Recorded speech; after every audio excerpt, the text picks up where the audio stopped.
This is about to be a big weekend for XRP, and in this video, I want to talk about exactly why this weekend is so important and things you need to be paying attention to.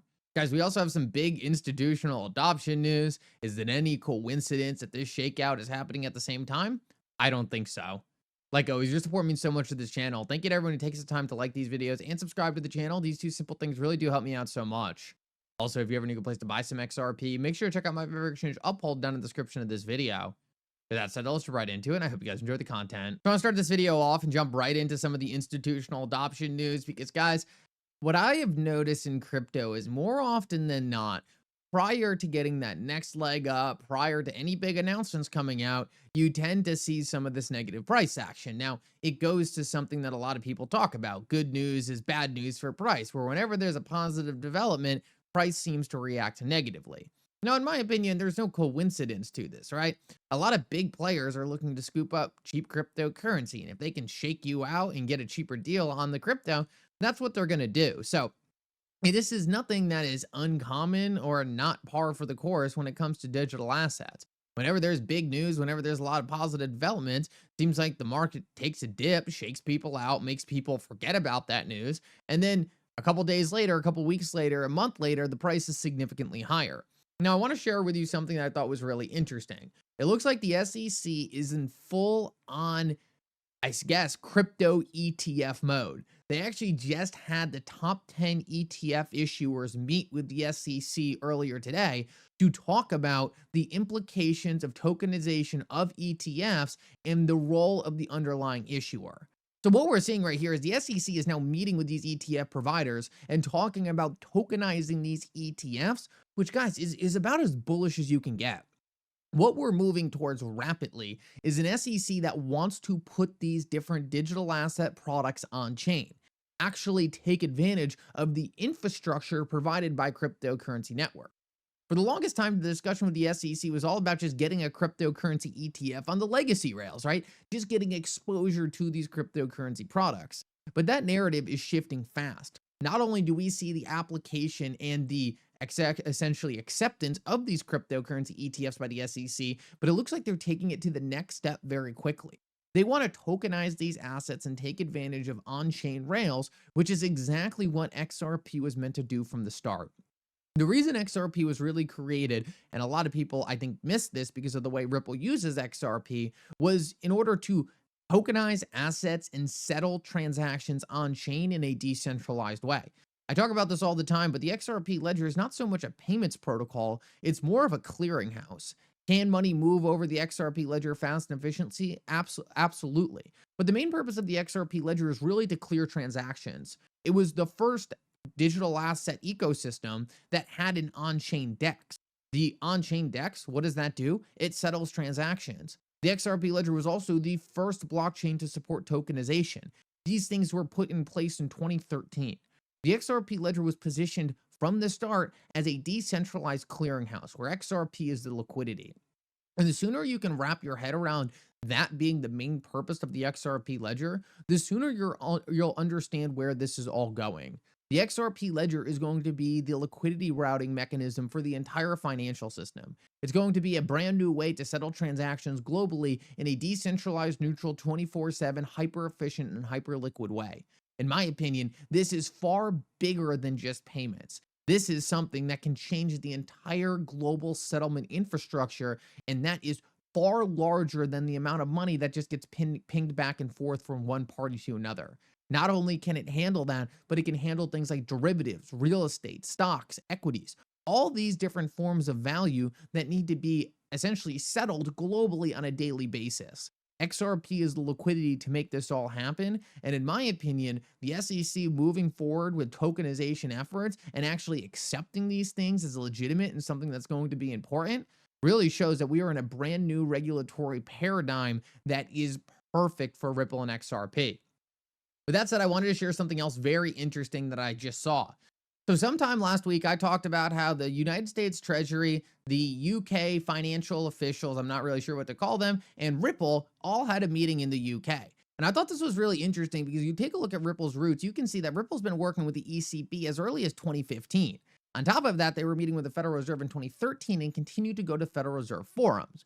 Ripple has been working with central banks globally and continue to land massive deals with some of the largest banking conglomerates in the entire world. Now, I have always speculated that Ripple's involvement in the UK would also ultimately tie to the United States. These are very close trading partners, they're allies, and they work together very close from a financial aspect. But we actually just got some more light on this situation that I find extremely interesting.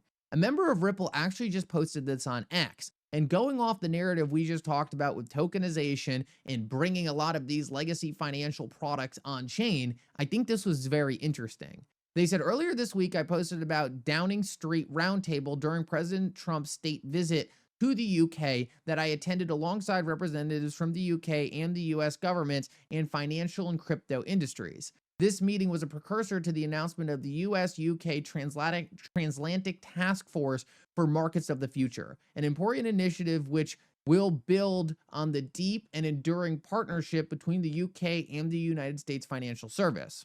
The new task force will lead to closer cooperation between the US and the UK on digital assets, creating opportunities to align on stablecoins, tokenization, and cross-border market access, as well as setting a template for international cooperation in our industry. As a US headquartered company with a major presence in the UK, Ripple is well placed to leverage its strong transatlantic footprint to further drive US UK tech innovation, and we are looking forward to contributing to the work of the task force.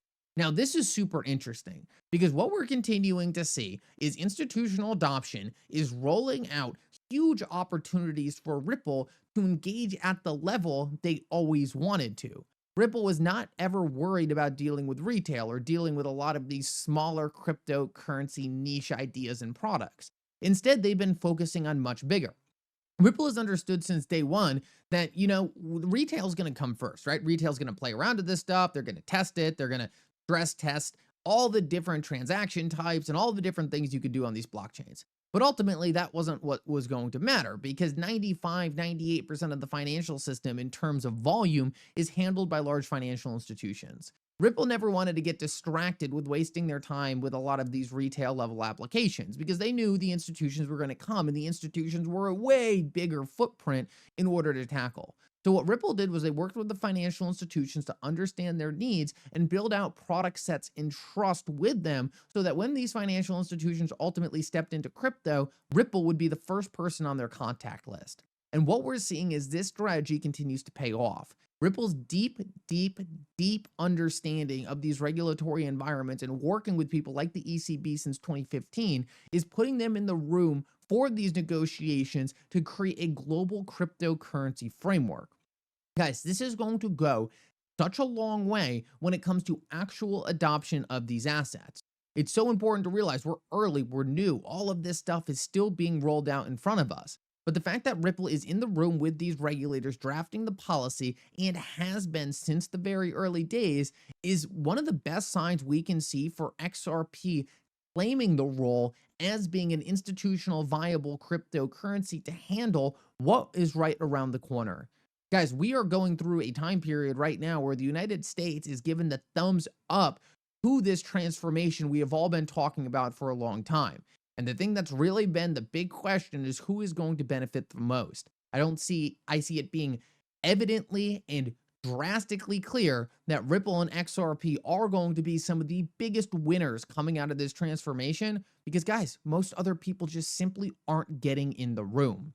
And with that said, I want to finish this video off and talk about something to be paying attention to this weekend. Guys, we're going into a very interesting time period for XRP. XRP seems to have defended this 275 mark that we're showing on screen here. This was the big level XRP needed to stay above, but weekends can have low liquidity and prices can move drastically. If XRP holds this bottom level, we are going to be in a great position. Things looked a little sketchy. It looked like XRP was going to break through, but it looks like XRP is holding this bottom support zone. If XRP can move back to the $3 range, guys, XRP is going to be in a great place to be well within the possibility for a breakout in the next coming weeks and completely out of the scary zone where XRP could be falling to the mid 250 level.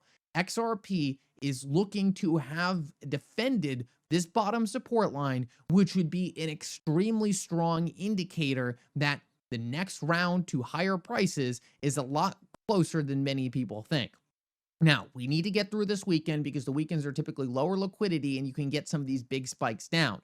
But if we can successfully defend this 275 mark throughout the weekend, we are going to be in a very, very good place to really create a super strong support and start pushing to some of these higher prices. Guys, overall, things are looking very, very solid right now. And if we can get through the weekend without any major crashes, things are going to be looking phenomenal. Guys, I hope everyone has a great weekend. Thank you so much for coming. And for now, Mickle out.